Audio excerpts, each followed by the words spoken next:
Harka fuunee daawwattoota keenyaa kun qophii ODM'dha. Qophiin ODM kun kallattiidhumaan biyya Ameerikaa magaalaa Cambridge keessa miidiyaa hawaasaarraa kan darbudha. Dhaggeeffattoota baay'ee kan horatee fi keessumattuu yeroo ammaa kanatti egaa waan Oromiyaa keessa jiranii qulqulleessuu irratti dhibee yookaan wantoota uummata Oromoo gidduu jiru seca'ee baasuudhaan namoota tokko sagalee isaanii gara miidiyaa kanaatti fiduudhaan waan baay'ee dhugoonfannaa. Sanumaan wal qabatee egaa gidduu darbee kana waraana naannoo Horroo Guduruutti sosochuu keessatti xinnoo Atakaroon tokko uumame jedhamee lubbuun bahutti geggeeffameera. Sanaaf qaama waraana iddoo tokko nan ajajaa jedhu tokko yeroo lama itti deebinee achi jalattis dubbii himaa waraanichaa kan ta'e tokkos dooktara tokko dubbisnee ilaalleerraa. Sana booda immoo guyyaa har'aa kana jiraataa achi tokkos dubbisnee haala jiru hundaa nu ibsee ture. Amma immoo maaliif qeerroo tokko hin gaafannu? Qeerroonis Oromiyaa keessatti qaama guddaa tokkodha, qaama murteessaa tokkodha waan ta'eef jedheen iyyaafadheen qeerroo tokko argadhee jira. Qeerroon koo toora Zoom irra bilbilaan seensifadheetan jira. Hayyee baga nagaan toora kanarratti naaf argamtee mee maqaa kee daawwattoota kootti himuudhaan yeroo ammaa kana naannaa kam akka jiraattu fi maal eenyu akka taatellee maal akka hojjettullee nutti himuudhaan marii keenya jalqabna. Mee daawwattoota koo wajjiniin wal barii qeerroo toorarra jirtuna.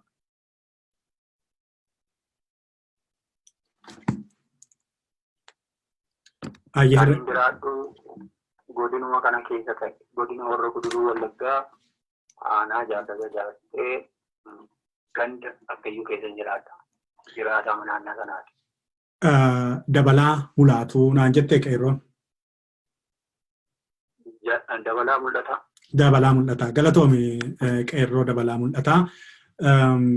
Egaa naannoo Jaardagaa jaartee egaa akkuma beeknu naannoo sanatti sabboonummaa keessaniin beekamtu. Qeerroon yeroo baay'ee fincila isin gootanii fi sinirraa qaamaan fagaannullee waan isin gootan hundumaa hinuma isin iyyaafannaa. Hanga ammaatti diina isin garboomsuudhaaf ciqilee isinirra kaa'ee koomaandi poostii jala taatanillee akka falmataa jirtanii quba ni qabnaa. Oromoon guutummaa biyya lafaarraa isin beeka. Mee qeerroo nanaa waan naannoo sanatti ta'aa jiru keessaa keessumattuu humna waraana bilisummaa Oromootiin wal qabatee Atakaroowwan tokkotu dhaga'amaa jira. Iddoo 2-3 fa'aa wal qoodanii hooggansa 2-3 jala jiru. Yeroo tokko walitti ba'anii wal miidhuu fa'itu argamaa yaada jedhutu jira. Ati qaama kana qaama wal Atakaroon gidduu jiru kana quba qabdaa akka qeerroo tokkootti? Yoo quba qabda ta'e eenyu fa'aa jechuu ni dandeenya? Nan beeka. Waraana bilisummaa Oromoo kan duraan turee fi kan harka laattatanii galanii deebi'anii immoo leenjii tollaa turanii gara waraana adda bilisummaa Oromoo deebina jedhanii keekoo isaanii buufatanii gara waraanatti warra deebi'ee fi waraana adda bilisummaa Oromoo duraan ture gidduutti wal dhabdee baay'eetu jira naannoo keenyaaf. Baay'ee baay'eessa. Akkaataa manatti natti maa jirtutti immoo qaama 2 moo 3 jennure. Tokko akkaataa manatti jechaa jirtutti waraana bilisummaa Oromoo durumaan iyyuu qabsoodhaan naannaa sana ture kan jedhudha. Inni kan biraan immoo yeroo koree teeknikaa jedhamee dubbatame sana warra gara qe'eetti deebi'anii dhaqanii xoollaayin turanii achi deebi'anii immoo mootummaa harkaa ba'anii gara bosonaatti dacha'anidha waan jedhudha. Miti kanatti natti maa jirtu? Achirraati waraana warra duraa tureerraati dhiyeenya kana kan yeroo gabaabaatti adda citeetu jira. Muuzisaa kan jedhamu waraanuma adda bilisummaa Oromoo warra duraan ture keessa. Warruma duraanii. Gara sadiitti kan isaan hiranii jiranii. Sadiidha kan jedhamu. Sadiidha afuridha kan jedhamu isaanidha malee adda biraanii. Isaan warra duraan tureetu wal dhabdee tokko irratti walitti wal dhabdee dhabanii ijoollee amma dhufan kun waraana adda bilisummaa Oromooti jaallan keenya nu biraatii yeroo darbee nu birmaa deeman isaanis obbolaa keenya isaaniifis nu hin dhaabanna malee isaanii loluu hin qabnu kan jedhee isaanii morman ijoolleen gareen tokko yennaan isaanii humnaatiin to'achuuf gaafa jedhanii adda citanidha. warruma jaalmarroodhaan hoogganaman sanatu ijoollee warra xollaa dhufee deebi'ee of ijaaree bosonatti deebi'e sanaa hin lollaa jennaan yookiin itti buunaa jennaan lakki obbolaa keenyadha isaanitti quba keenya hin buufnu jedhanii itti warra adda baanidha warri kun. Eenyuun hoogganamu dabala. Isaan amma yeroo duraa jedhanii kan isaan turan ofii mataanii dhufanii akkaan ani odeeffadhe amma mucaa dhageessisaanii kan jiru kana akkaan gaafadhe jedhanii. Maal rakkoon keessanii gaafan jedhu jaalmarroon nuun hoogganayyuu nuun gaafatu waraana amma goodaatti nuun gaafatu namuma tokkoon durraatii gaafateetu ajaja nutti dabarsa ajaja gogaa nutti dabarsa nu immoo iyyuu tokko keenya waraana gaafachuu qaba kan jedhu naa kaa'e mucaa amma gara kibbaatiin hoogganama kan jedhu naa himu. Marree waraana gara lixaa sana kan hoogganu jaalmarroo ta'uusaa egaa miidiyaa garagaraa irraas dhaggeeffataa turre warra akka VOA irraa warra akka BBC irraa dhaggeeffataa turre. Hooggansa sana jalaatti citanii ba'anii obbaasanii jechuu dandeenya warra kana. Wal abdii kanarrattidha malee naannaa keenya kan hoogganu jaalmarrooma jalatti waraana naannaa keenya jiran. Duraan of danda'ee ture malee yeroo abbaa biyyaan fa'aa turan of danda'ee ture haga adda bilisummaa Oromoo gara biyyaatti seenetti of danda'ee ture. Kanaa booda garuu jaalmarroo jalatti kan isaan hoogganamuu qaban. Tole. Dhiyeenya kana immoo Faqqadaa jalatti kan hoogganamantu dhalatee jedhama. Isaaniin egaa miidiyaa hawaasaa kanarratti shakkii guddaatu kaa'ama. Isaanii irbuu isaanii haaromsachuu didanii ajaja waraana bilisummaa hooggansa waraana bilisummaa lixaa kanaaf abboomamuu dideetu ofuma isaatii loltoota ijaaree warra kan biraa wajjin walitti bu'aa. Kanaaf ergama diinaa qabaa, ergama mootummaatu leenjisee akka waraanni diigamuuf gaditti ergee oduu jedhu faatu jira. Isin akka qeerrootti akkamittiin beektu dhimma sana?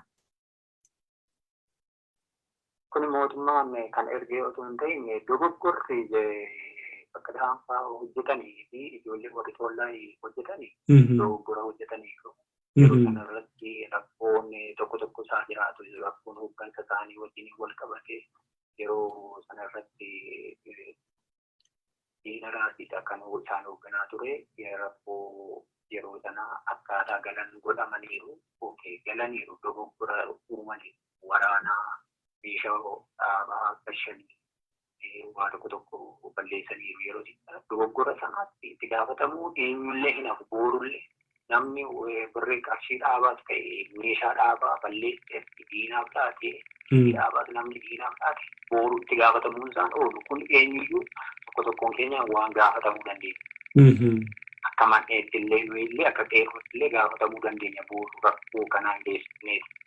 Kuni haa ta'uu bira dabarraa rakkoo dogoggora isaa kana dhiisanii gara qabsootti erga deebi'eefi yoo haaromsa fudhachuudha qabate namni kun haaromsameeti gara mooraa leenjiitti deebi'ee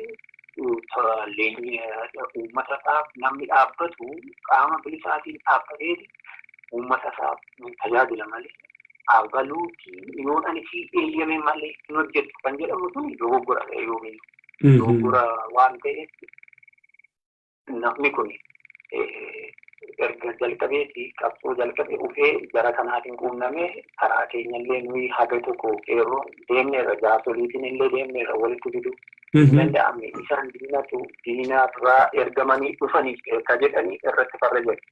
Diinarraa namni ergamee dhufe laga kana keessa maal hojjetu? Diinarraa ergamtee hojjetaanaan achumaayyuu waan baay'ee hojjetama. Mucaan kun naannaa keenyaatti biyya keenya irratti beekamaadha mucaan umurii isa guutuu qabsoo kana keessatti jiru. Faqqadaan kun? Faqqadaan ijoollummaa isaatii kaasee nama maatii isaallee qabsoo kanaatiin miidhameedha. Jireenyi maatii isaallee baay'ee miidhamaniiru. Namni akkasii kun qabsoo keessatti galateeffamuudha qaba malee farrajamuu akkasitti nama qabu miti. Nama seenaan illee booruu seenaa beekuudha. Namni seenaatiin illee gaafatamuu danda'udha. Nama akkasii gara qabsootti fiduudha malee yaada akkasii irratti kaatanii dogoggore sanaa fi yaada haaromsaa kennanii fi gara leenjiitti gashanii isaatiin bubbaasuu kan qabanii nuyi namicha kana hin fudhannu diinarraa ofii kanaan dura meeshaa dhaabaa basheeraa inni dogoggora inni duraa darbe dogoggora sana irraa darbamu jennaan nu didanii fi yeroo namoota muraasa ta'anii jiran yeroo nuyi ittiin didanii har'aan mucaan Faqqadaa jala kan jiran nama 200 oli waraana kan jedhamu. Inni immoo eegaa kana faatu jira amma waraanni iyyuu jala hin jiru waraana 9 tokkos 20tu jala jira 20 wayi immoo keessaa gadhiisanii iyyuu baaniiru kanaaf qullaatti hafeeraa oduu jedhu jira ati immoo akka qeerrootti lakki inni waraana baay'ee hooggananaan jechaa jirta. Waraanni amma jala jiru yoo 200 olidha yoo Isin akka qeerrootti sana maanguddoo fudhattanii dubbii isaanii kana fixuudhaaf yaalleeranaa jechaa jirtaati. Yeroo baay'ee deddeebinee utuunni gaafanne nama muraasaan ta'ee dhufee jalqabee sanadha kan nuyi akka isaan bakka tokkotti deebi'anii isaatiin illee dhiyaatofsiifne lakki qobaatti jalqabuu hin qabdu. Ati uummata kan sochootu waan ta'eef bakka tokkotti isaan kunis uummataaf dhaabatanii atis uummataaf dhaabbatanii bakka tokkotti malee bakka adda addaatti hin gargaaruu hin dandeenye nuyi illee jenne gara tokkotti gaafa ta'an hin dhufanne inni yeroo sicha fedhii qaba ture. Ani kan jettanii nan fudhaa jedhe. Jarri warri kun garuuti nu didan yeroo sicha duraan nuyi isaanumaan deeggaraa turre isaan gargaaraa turre. Yeroo kanaaf hin taatan egaa yaada uumaa dhufan isaan. Uummatichi iyyuu akkuma beektu waraanni bilisummaa Oromoo uummata isaa keessa taa'aa uummatni isaa yoo gargaare malee waan nyaatu waan nuku hin qabu. Kanaaf humna akkas diigame kana gargaaruu irratti uummatichi rakkataan jiruure akkuma ati beektu rakkoon biyya keenyaa sun namni waan nyaatu iyyuu hin qabu. Gabaan qaala'eeraa rakkoo baay'ee jira inuma hubanna. Rakkatu uummanni kun maal jedha uummanni kun immoo?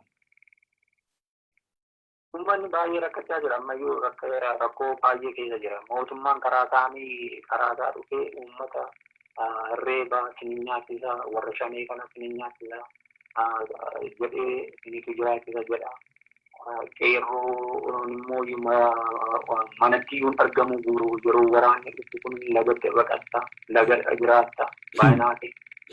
Jaarsaaf jaartii iyyuu inni reebu warri kun immoo iyyuu sin Faqqadaa gargaarsanii jedhu warri Faqqadaa immoo sin warra Abdiisaa gargaarsanii jedhaniiti akka kanaatti lamaanuu qaamni lamaanuu warri kun hattuudha waliin jedhu warri kun shiftaadha waliin jedhu warri kaan gantuudha waliin jedhu akkasitti wallee farrajaa isaan hojjetan.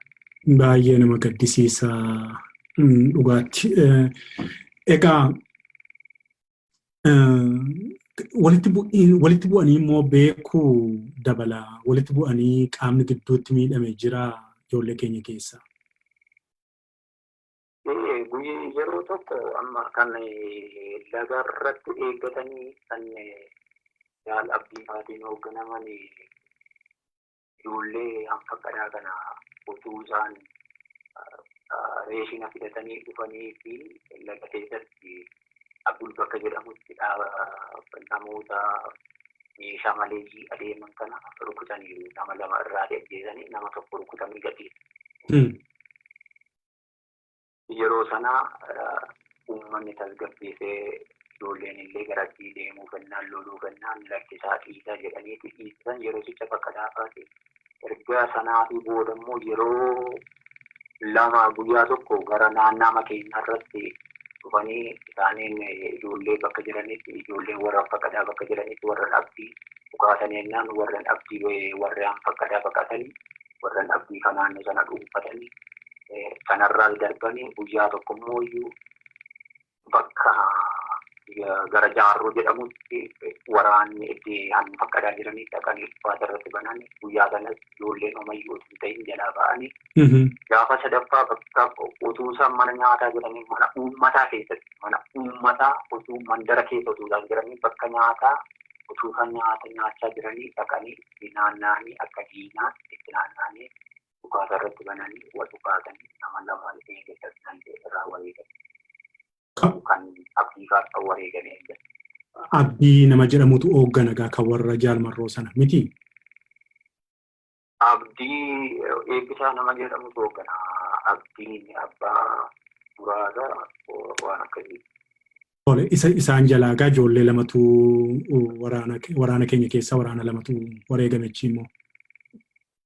Achi lama waraana lamatu kan eebbisaa jalaatti lama wareegame kan Faqqadaa jalaa lama wareegame walii galatti nuyi waraana 4 dhabnee jechuudha. Bakka tokkotti immoo iyyuu uummata inni dogoggora adda addaatiin ta'uu danda'a. Mucaa tokkotti wareeganiiru kan Faqqadaa keessaati. Kan Faqqadaa keessaa kan wareegame Abdii eebbisaa faati nama 3 wareegame. Walumaa galatti kan miidhame uummata qabate meeqa ta'a jechuudha?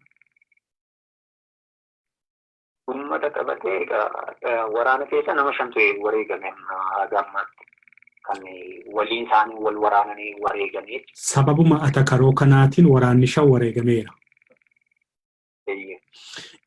Kan madaa'es jiru. Miidhamee jiru immoo kan waraana kan rukutamee jiru immoo gara kan eebbisaatiin namni 3 rukutamee jira. Gara Faqqadaatiin namni 2 rukutamee jira. Walumaa gala namni 5 rukutamee miidhamee jira. Namni 5 immoo wareegamee jira. Walumaa galatti nama 10 jechaadha. Kun baay'ee nama gaddisiisa. Dhamaatii isin gootan akkaataa isin itti walitti fiduutti kaatan sanaan utuu dubbiin dafee furameera ta'e kun hin jiru ture. Egaa waan akkasii dhaga'uu caalaa wanti nama gaddisiisu hin jiru. Akka walii galaatti utuu maal ta'e hawwitaati akka qeerroo tokkootti maal yoo goone irra fala argata utuu dubbiin kun kanarra hadhaa'ee walin miidhiin maal yoo goone gaariidha jirta. Ani akka uummata naannaa kana jiraatutti akka qeerroo tokkootti kan jiraatu kan biyya keessa jiru isaanii Faqqadaa fa'aa kan hoogganaa jiru kan Marroo hoogganaa jiru walitti dhufan otoo tokkummaa isaanii irratti hojjetan dhagaa kana walii isaanii wal ajjeesanitti otoo diina ajjeesaniiru ta'e yoona kana nuyi waan baay'ee deemne. Kaleessas waan akkasiitu ture yeroo ijoollee ture ani guutummaa kootti bara jireenya koo kutaa tokkootti kaasee naannaa keenya kan ture adda bilisummaa Oromoo socho'aa ture yeroo baay'ee kanarraati kaasee sanii ani beeku adda bilisummaa Oromoo walii isaanii jaalala qaba malee nuufillee irra darbeeti nuyi gara isaaniitti akka baqannu diinaatii yeroo baay'ee diina taanee kanaaf mootummaa kana wajjin jaalala adda bilisummaa Oromoo nuuf qabu. Warri ammaa kuni garuu karaa lamaanii nuyi boqonnaa qabu. Nuyi rakkoo keessa jirra. Kun otoo furame garuu jaalala nuuf qabu. Amma naannaa keenyatti gandaaf gandatti illee giruupiin aan isa tokko keessa jiru kan ollaa buna keessatti laga bishaanii keessatti wal dhabdeetu jira. Kan nadheenii mana bunaatti wal dhabdeetu jira. Wal cigootu jira. Warra kanatu caalaa kan jedhamu wal dhabdee baay'eetu jira. Kun immoo kan furamu yoo isaan tokkummaa godhatan immoo yoo furame immoo biyya kanaaf humna. Amma garuuti eengatuma isaan wal dhukaasan illee diinii dhufee galeeti naannaa isaanii socho'an kanarra buufate. Isaan gara lagaatti baqatanii jecha duraan uummata keessa kan isaan turan. Amma garuuti gaafa isaan wal dhabdee isaanii humna isaanii ilaalee ofii diinni buufate. Kunillee diinaaf gammadee jira. Yeroo darbe jaalmoosisaa fi kan isaan diina ari'anii gashanii naannaa keessa socho'aa ture. Diina irraa baay'ee ajjeesanii isa kaanii immoo rukutanii erga guyyaa sanaatti gara keenyatti deebi'een jiru. Eeggadda gaafa isaan wal dhabanii garuu gaafa isaan wal dhufaatanii walirraa ajjeesan wanni naannaa keenya buufatanii. Mee gaaffiidhuma dhumaallee naaf ta'u sanarratti tarkaanfii amma tuttuqu ta'eetta xinnoo tarkaanfii isaan fudhatanii qabatamatti warra kan mootummaa irratti isin kan ijaan argitan kan beektan dhugumatti qabatamatti jira yoo ta'e mee daawwattoota koof naa himi.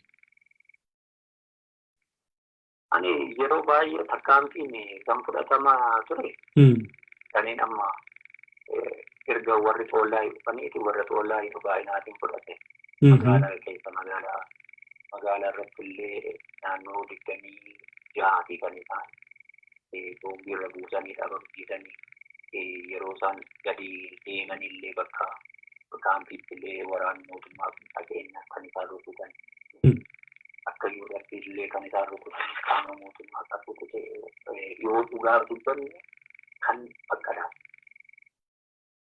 Waraana Faqqadaadhaan ilaagaa qeerroon ana maaliif ani kanarra deddeebi'ee si gaafadha beektaa kan mootummaadhaan wajjiniin wal cina deemu warri kan Faqqadaa kun ijaan wal qo'ataati warra waboo durii sana gaaduu deemu malee isaan waliifuu diina miti kan jedhamutu jira. Lakki kun dogoggora yeroo baay'ee kan rukuttee kan diina gara uummataa kan oolullee uummanni illee kan jaalala godhatee Faqqadaa kanaaf irra caalaa kan amma uummanni jaalala qabu. Mucaa nama jaalalaati akkuma isin jedhee qassoo keessatti guddate waa'ee qassooti beeka. Amansiisuus danda'a, dubbachuus danda'a mucaa. Dubbatees amansiisuu danda'a. Uummanni immoo uummatarra yoo goote naannaan keenya idin qaama mootummaa osoo ta'e jaalala uummataaf agarsiisennan uummanni naannaa keenya yoo beekte jaalala ati qabda taana si faana dhufu. Namni naannaa keenya immoo akkasidha. Isaan warri suni kan isaan dogoggora tokko uumaniiru. Duraan kan isaan tuttuqaniiran jira inni suni ammaaf hin barbaachise sooshaal miidiyaa kanarratti rakkoo duraan uumaniiran qabu sanarraa uummanni mufataa kan mufateeru jira. Warri kun garuu jaalala agarsiisan uummatatti jaalala agarsiisan uummatarratti duunaa yeroo qaamni akka biraa dhufullee uummata irratti hin duunanii jedhaniiti yeroo baay'ee Faqqadaa kana irraati deebisu yeroo qaamni mootummaa dhufu yeroo kunneen duuna malee uummata ajjeesuu qabu jedhanii kanaaf addatu kan irra turaa ture immoo isaan. Warri suni guyyaa tokkollee rukkutanii beekan haadam. Egaa dhumarratti waan dubbattu yoo qabaatte siifan kennaa egaa carraa dhumaa dhaamsa dhumaa yoo dhaammattu jiraate sekoondii muraasa siifan kenna. Ani akka uummata Oromootti kan himadhu beekaa baay'ees qabna biyya alaatiif biyya keessaas qabna. Man'eenii jiran jiru.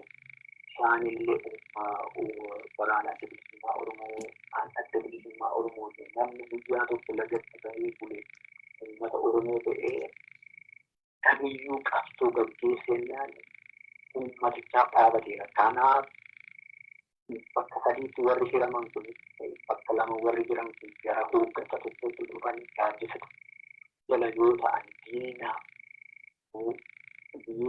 mufii dhuumu waan ta'eef akka ammaatti immoo ijoolleen amma jiran kun humna guddaa waan qaban mootummaa kanarlee yaaddoo keessa waan gashanii jiraniif gara tokkummaa isaaniitti akka hawaasaatti hojjetamu kan keenyas irratti nuuf hojjetan Faqqadaa irratti osoo nuuf hojjete dhaabni jechuun jiru dhaabbatee hoogganuu kanas bakka tokkotti mari'atanii akka tokkummaa isaanii irratti hojjetan gaariidha jedhee yaada. Kan akka kun uummanni naannaa keenya rakkachaa waan jiruuf amma gara manaatti galaa jira waan ta'eef. Baay'ee nama gaddisiisa. Baay'ee ulfaadhuu qeerroo dabalaa mul'ataa gaaffiif deebii ODM faana gooteef guddaan si galateeffadha. Daawwattoota keenya egaa akkuma amma dhageessanii naannootti rakkoon kun ta'e jedhamee dubbatamu kana keessaan amma immoo qeerroo tokko argadhee qeerroo dabalaa mul'ataa jedhamu.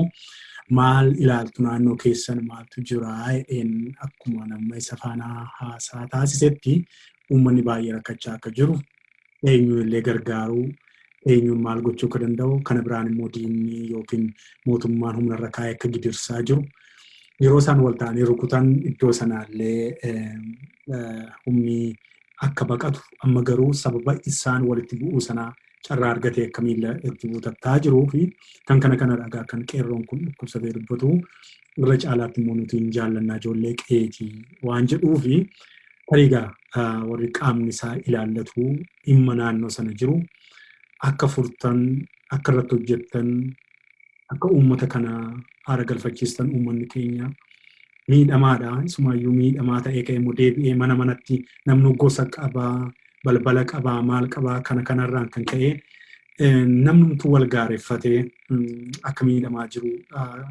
kan amma qeerroon kun dhukkubsatee himu walitti fiduudhaafis immoo dhamaatii akka gochaa turan ijoolleen qeerroo kanadha kan inni dubbachaa jiru.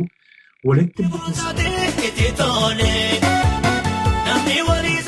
waboon shanii fi akka wareegamee fi waboon shan immoo akka madaa'anii jiranidha kan qeerroon kun dubbate. Egaa kun itti fufuu hin qabu, dhaabbachuu qabaa jenna. Nus gama miidiyaatiin ulfaadhaa fayyaa ta'aa kun ODM'dha. Yeroo hundumaa sagalee keessanii namoota biyya keessaa akka isinii dubbifnu rakkoo jiran hundumaa miidiyaadhaan argisiifne akka uummanni irratti fala barbaadu kan goonu kan barbaadan qubanu qabaachisaa. Eenyumaafuu miidiyaan kun banaadha. Fayyaa ta'aa ulfaadha.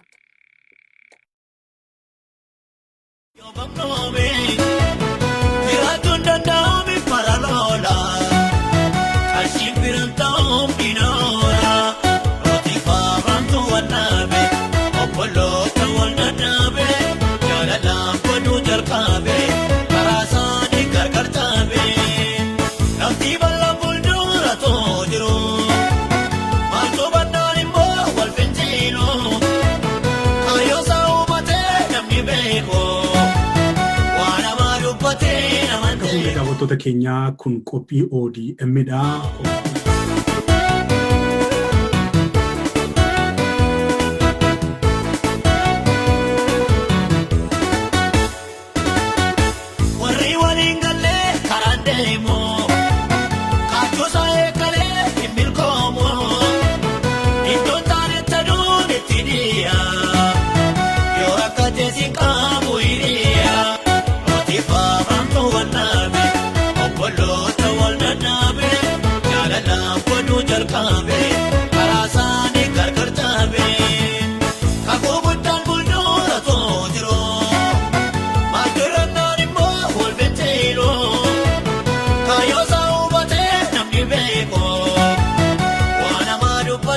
Nama